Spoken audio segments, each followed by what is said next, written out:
अयोध्या में प्राण प्रतिष्ठा को लेकर राम भक्तों में उत्साह। ढोल मंजीरे के साथ राम भक्ति में झूम रहे श्रद्धालु।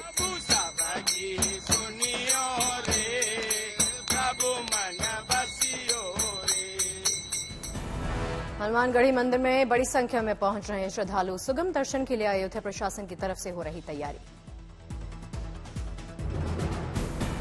अयोध्या में तेजी से तैयार किए जा रहे रामध्वज, पीतांबर और राम वस्त्र श्रद्धालु कर रहे मांग। चंडीगढ़ के श्री सनातन धर्म मंदिर में प्राण प्रतिष्ठा को लेकर उत्सव जैसा माहौल। राम भक्ति में डूबी महिला श्रद्धालु। रामलला के लिए महिला श्रद्धालुओं ने गाए राम भजन। राम नाम की टोपी पहनकर जमकर झूमी महिला श्रद्धालु। जय श्री राम के लगाए जयकारे। प्राण प्रतिष्ठा से पहले मिठाई की दुकानों पर बढ़ गई लाल पेड़ों की मांग। बढ़ती मांग से मिठाई कारोबारियों के चेहरे खिले।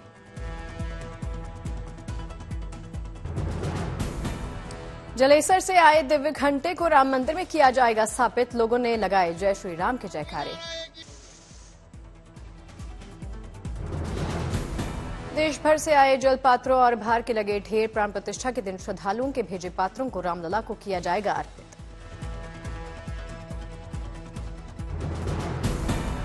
वाराणसी की फाइन आर्ट्स की छात्रा प्रिया सिंह की राम भक्ति 2700 कील का इस्तेमाल कर बनाई राम मंदिर की आकृति। राम प्रतिष्ठा समारोह से पहले अयोध्या पुलिस की मुस्तैदी। ड्रोन के जरिए अयोध्या नगरी की हो रही निगरानी। प्राण प्रतिष्ठा के दिन चंडीगढ़ के सनातन धर्म मंदिर में पूजा अर्चना के बाद भंडारे का आयोजन। श्रद्धालुओं की जानकारी के लिए छपवाए गए निमंत्रण पत्र। प्राण प्रतिष्ठा को लेकर दिल्ली के रामलीला मैदान में उत्सव जैसी तैयारी। 22 जनवरी के दिन हनुमान जी की 51 फीट की मूर्ति का होगा अनावरण। शाम को होगा कार्यक्रम। रामलला की प्राण प्रतिष्ठा समारोह को लेकर तैयारियों का जायजा लेने पहुंची बीजेपी नेता। लता चौक पर रुककर पी चाय। मोम से स्टैचू बनाने वाले कलाकार सुनील कंडलूर केरल से पहुंचे अयोध्या। बनवाएंगे भगवान राम का स्टैचू। कैमूर में प्राण प्रतिष्ठा को लेकर किसानों में खुशी। भगवान रामलला के लिए सुगंधित धान की कर रहे धुलाई। 22 जनवरी के दिन प्रभु श्री राम को लगेगा भोग। रामलला की प्राण प्रतिष्ठा से पहले प्रधानमंत्री मोदी ने शेयर किया एक और राम भजन। उस्मान मीर के रामधुन के मुरीद हुए PM Modi. Social media x पर राम भजन शेयर करते हुए प्रधानमंत्री ने लिखा, अयोध्या नगरी में श्री राम जी के पधारने को लेकर हर तरफ उमंग और उल्लास।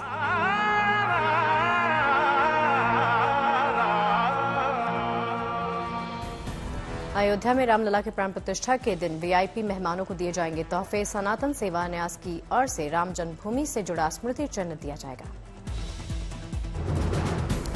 अयोध्या में प्राण प्रतिष्ठा के दिन चांदी के बने बर्तन में लगेगा भगवान के प्रसाद का भोग। मिर्जापुर से अयोध्या भेजे जा रहे चांदी के बने 5 बड़े बर्तन। देवघर में निकाली गई कलश यात्रा। घर घर जाकर बीजेपी कार्यकर्ताओं ने बांटे अक्षत और पत्रक। राम मंदिर की प्राण प्रतिष्ठा को लेकर योगी सरकार का बड़ा फैसला। यूपी में 22 जनवरी को बंद रहेंगे सभी स्कूल। 14 जनवरी से अयोध्या में शुरू होगा स्वच्छता अभियान। 22 जनवरी को यूपी में बंद रहेंगी शराब की दुकानें। 22 जनवरी के लिए यूपी सरकार की खास तैयारी। सरकारी भवनों को सजाने का दिया निर्देश। यूपी पुलिस रामलला की प्राण प्रतिष्ठा को लेकर सतर्क। अराजकता अफवाह फैलाने वालों पर नजर रखने के निर्देश। होटल्स, लाउंज, धर्मशाला सभी जगह जांच करने के लिए कहा गया। छोटी बड़ी हर घटना डीजीपी हेडक्वार्टर को बताने के निर्देश। सभी होटल, धर्मशालाएं और जो हमारे लॉज, जहां पे आश्रम और जहां पे जिन लोग रुकते हैं वहां पर भी हम लोग इसको सतर्क दृष्टि रखे हुए हैं। जो वहां पर हमारे पास जो भी तकनीकी साधन है उसमें हम लोगों ने उसे इस आशय से अपग्रेड किया है कि जो भी लोग आ रहे हैं उनका डेटाबेस रखा जा सके और उसका लगातार हम वेरिफिकेशन कर सकें। Thank you. IG Praveen Kumar ने कहा, अयोध्या की निगरानी और सुरक्षा सुनिश्चित करने के लिए ड्रोन का किया जा रहा है इस्तेमाल। दिल्ली में राम भक्ति की दिखी अनोखी कलाकारी। 108 चित्रों के जरिए प्रभु राम कथाओं का दर्शाया गया।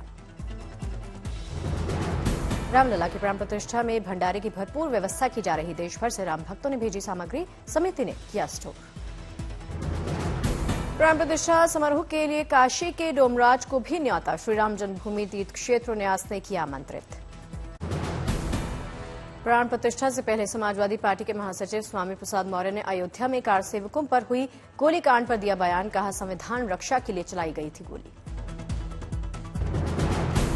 विवादित ढांचे की तोड़फोड़ पर भी बोले स्वामी प्रसाद मौर्य। कहा, बिना किसी न्यायपालिका के निर्देश और बिना किसी प्रशासनिक आदेश के बड़े पैमाने पर अराजक तत्वों ने की थी तोड़फोड़। स्वामी प्रसाद मौर्य ने कहा, अमन चैन कायम करने के लिए उस वक्त सरकार ने चलवाई थी गोली। सरकार ने निभाया था अपना कर्तव्य। तत्कालीन सरकार ने संविधान की रक्षा के लिए, कानून की रक्षा के लिए, अमन चैन का कायम रखने के लिए उस समय जो गोली चलवाई थी वह सरकार का अपना कर्तव्य था। केंद्रीय मंत्री अश्विनी चौबे ने राम मंदिर के बयान पर तेजस्वी यादव पर साधा निशाना। कहा, अपने बच्चे का मुंडन संस्कार कराने मंदिरों में जाते हैं और देश जनता को संस्कृति के अपमान हेतु भड़काते हैं। ये दो मुंह वाले सांप। अयोध्या में प्रभु श्रीराम के दर्शन पर यूपी कांग्रेस के अध्यक्ष अजय राय ने कहा, 15 जनवरी को हम लोग दर्शन करने जाएंगे। हम जा रहे हैं। हम उस दिन मकर संक्रांति का पर्व है। मकर संक्रांति पे भगवान सूर्य उत्तरायण होंगे। 9:13 पे 9:15 पे हम लोग भगवान का दर्शन करेंगे। यूपी में समाजवादी पार्टी के विधायक राकेश प्रताप सिंह ने विधानसभा अध्यक्ष को पत्र लिखकर कहा, राम हमारे आराध्य हैं। हम चाहते हैं स्पीकर 22 जनवरी को सभी विधायकों को अयोध्या लेकर जाएं। अलीगढ़ मुस्लिम विश्वविद्यालय मामले में केंद्र सरकार ने सुप्रीम कोर्ट में कहा, एएमयू का चरित्र राष्ट्रीय है। केंद्र सरकार की तरफ से दी गई दलील में कहा गया, अलीगढ़ मुस्लिम यूनिवर्सिटी को अल्पसंख्यक का टैग न दिया जाए। एएमयू किसी विशेष धर्म का विश्वविद्यालय नहीं हो सकता। गांधीनगर में 10वें वाइब्रेंट गुजरात ग्लोबल समिट का आगाज प्रधानमंत्री मोदी ने किया इसका शुभारंभ। 34 भागीदार देश और 16 भागीदार संगठन ले रहे हिस्सा। वाइब्रेंट गुजरात ग्लोबल समिट की थीम भविष्य का प्रवेश द्वार। गांधीनगर के महात्मा मंदिर कन्वेंशन सेंटर में हो रहा सम्मेलन 12 जनवरी तक चलेगा। कई देशों के राष्ट्राध्यक्षों के अलावा सम्मेलन में 133 देशों के राजनयिक, कारोबारी, मंत्री शामिल। कई बड़ी कंपनियों के सीईओज की मौजूदगी। समिट के दौरान प्रधानमंत्री मोदी कई देशों के राष्ट्राध्यक्षों के साथ करेंगे द्विपक्षीय बैठक। ग्लोबल कंपनीज के सीईओ के साथ मुलाकात का कार्यक्रम। वाइब्रेंट गुजरात सम्मेलन में प्रधानमंत्री मोदी का संबोधन। कहा, भारत को विकसित बनाने का टारगेट, अगले 25 साल भारत का अमृतकाल। समिट में गुजरात के सीएम भूपेंद्र पटेल ने कहा, यह समिट भविष्य का रोड मैप साबित होगा। सीएम पटेल ने कहा, गुजरात व्यापार का बेस्ट डेस्टिनेशन है। एमएसएमई और स्किल डेवलपमेंट पर हमारा फोकस है। मुकेश अंबानी ने कहा, गुजरात भारत का ग्रोथ इंजन है। दुनिया के विकास के लिए भारत का विकास, युवाओं के लिए ये श्रेष्ठ वक्त। कारोबारी गौतम अडानी का बड़ा ऐलान। कहा, अगले 5 साल में हम गुजरात में 2 लाख करोड़ रुपए का निवेश करेंगे। असली शिवसेना के दावे पर उद्धव की दलील खारिज। शिंदे गुट के पक्ष में स्पीकर का फैसला। बोले, स्पीकर शिंदे को हटाने का फैसला शिवसेना की राष्ट्रीय कार्यकारिणी ही कर सकती है। विधानसभा अध्यक्ष राहुल नार्वेकर ने कहा, दोनों दलों के नेतृत्व संरचना पर अलग अलग दृष्टिकोण। शिवसेना के 2018 संशोधित संविधान को नार्वेकर ने वैध मानने से किया इनकार। बोले, चुनाव आयोग के रिकॉर्ड में नहीं, शिवसेना के 1999 के संविधान को ध्यान में रखा। उद्धव गुट के विधायक रविंद्र रायकर पर ईडी का छापा। जमीन घोटाले के आरोप में जांच एजेंसी की कार्रवाई। रविंद्र रायकर के 7 ठिकानों पर ईडी ने की छापेमारी। घर से लेकर क्लब तक जांच एजेंसी की दबिश। 17 जनवरी को पूछताछ के लिए बुलाया। अलग अलग राज्यों से दिल्ली आए एनसीसी कैडेट्स गणतंत्र दिवस परेड की तैयारी में जुटे। एनसीसी के दस्ते में इस बार सिर्फ महिला एनसीसी कैडेट्स ही दिखाई देंगी। रुद्रपुर में सीएम पुष्कर सिंह धामी ने किया रोड शो। नारी शक्ति वंदन महोत्सव में हुए शामिल। शाहजहांपुर पहुंचे मुख्यमंत्री योगी आदित्यनाथ। दिवंगत बीजेपी विधायक मानवेंद्र सिंह के परिजनों के साथ मुलाकात कर दी श्रद्धांजलि। राजौरी के दूरदराज के गांवों में आजादी के बाद पहली बार पहुंच रही सुविधाएं, हो रहे विकास कार्य। अमृतसर के गोल्डन टेम्पल ने एक्सक्लूसिव वर्ल्ड रिकॉर्ड बुक में अपना नाम और स्थान दर्ज किया। सबसे ज्यादा विजिट किए जाने वाले स्थल के रूप में बनाई पहचान। झारखंड में जारी सियासी हलचल पर सीएम हेमंत सोरेन का बयान। कहा, 2024 तो अभी शुरू हुआ है, आप लोग बस हलचल पर नजर रखिए। उदयपुर में जनसभा के दौरान राजस्थान के मंत्री बाबूलाल खराड़ी ने कहा, प्रधानमंत्री का सपना है कि कोई भूखा ना सोए, कोई बिना छत के ना रहे। मायावती के बयान पर केंद्रीय मंत्री मीनाक्षी लेखी ने कहा, योगी जी ने अच्छों का इलाज किया है, इनको भी ठिकाने लगा देंगे। मायावती ने कहा था, सपा से मेरी सुरक्षा को खतरा, सीएम योगी से की थी सुरक्षा की मांग। मायावती के बयान पर डिप्टी सीएम केशव प्रसाद मौर्य ने सपा पर साधा निशाना, कहा सपा गुंडागर्दी कभी नहीं छोड़ सकती। 29 जनवरी को परीक्षा पे चर्चा का कार्यक्रम, प्रधानमंत्री मोदी देंगे बच्चों को टिप्स। यूपी में मदरसा शिक्षकों को झटका, अखिलेश सरकार द्वारा बढ़ाया मानदेय, योगी सरकार ने किया बंद।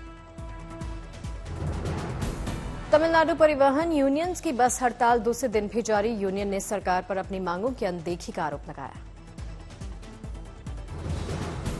तेलंगाना के नामपल्ली रेलवे स्टेशन पर चारमीनार एक्सप्रेस के 3 डिब्बे पटरी से उतरे, 5 लोग जख्मी हुए। पाकिस्तान अधिकृत कश्मीर में बिजली कटौती और बढ़े बिलों को लेकर लोग परेशान, किया प्रदर्शन। देश में ही बनकर तैयार हुआ दृष्टि 10 मील ड्रोन, पहली बार देश ने देखी इस ड्रोन की झलक। एडवांस इंटेलिजेंस और सर्विलांस के साथ दृष्टि 10 में 36 घंटे की चार्जिंग पावर, 450 किलोग्राम पेलोड क्षमता भी। ये एकमात्र ऐसा ड्रोन है जो किसी भी तरह के मौसम में ऑपरेट कर सकता है। ये ड्रोन सेग्रीगेटेड और अनसेग्रीगेटेड दोनों तरह के एयर स्पेस पे उड़ान भर सकता है। एडवांस इंटेलिजेंस और सर्विलांस के साथ इस ड्रोन में 36 घंटे की चार्जिंग पावर, 450 किलोग्राम पेलोड क्षमता। अरब सागर में ड्रोन हमलों के बीच में भारतीय नौसेना के बेड़े में निगरानी के लिए शामिल हुआ घातक स्वदेशी ड्रोन। दिल्ली में कड़ाके की ठंड के बीच में गणतंत्र दिवस परेड की तैयारी, सुबह सुबह रिहर्सल करते दिखे जवान।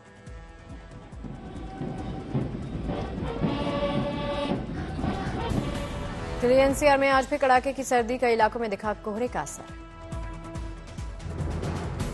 मौसम विभाग के मुताबिक दिल्ली में अभी जारी रहेगी कड़ाके की सर्दी, जम्मू कश्मीर, हिमाचल, उत्तराखंड के कई इलाकों में हुई बर्फबारी। पंजाब, हरियाणा, हिमाचल समेत उत्तर भारत में कड़ाके की ठंड, तापमान सामान्य से कई डिग्री नीचे।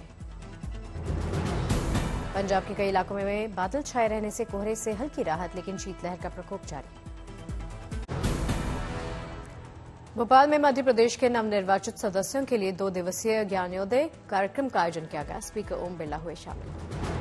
सोनमर्ग में पहली बार आइस स्केटिंग का आयोजन किया गया, बड़ी संख्या में स्केटिंग के लिए पहुंच रहे सैलानी। जयपुर में सीएम भजनलाल शर्मा ने लगाया जनता दरबार, लोगों की दिक्कतें सुनी। चेन्नई में तमिलनाडु के सीएम एमके स्टालिन ने पोंगल हैम्पर का उद्घाटन किया, महिलाओं को बांटे फल और ईख। गुवाहाटी पहुंचे जेपी नड्डा, कामाख्या मंदिर में जाकर की पूजा। सुकमा में पुलिस को मिली बड़ी कामयाबी, 3 नक्सलियों को किया गिरफ्तार। जमुई में पुलिस ने की बड़ी कार्रवाई, जेडीयू एमएलसी के भतीजे को 14 बोतल शराब के साथ किया गिरफ्तार। सूरत पुलिस को मिली बड़ी कामयाबी, धोखाधड़ी मामले में सूरत नगर निगम के पूर्व डिप्टी मेयर के 2 बेटों समेत 3 को किया गिरफ्तार। मथुरा में पुलिस और बदमाश के बीच में मुठभेड़ हुई, 50,000 के इनामी को लगी गोली, गिरफ्तार। राजस्थान के सीकर में एटीएम लूटने वाले 4 आरोपी धरे गए, 2 गाड़ियों के साथ 29 लाख रुपए जब्त।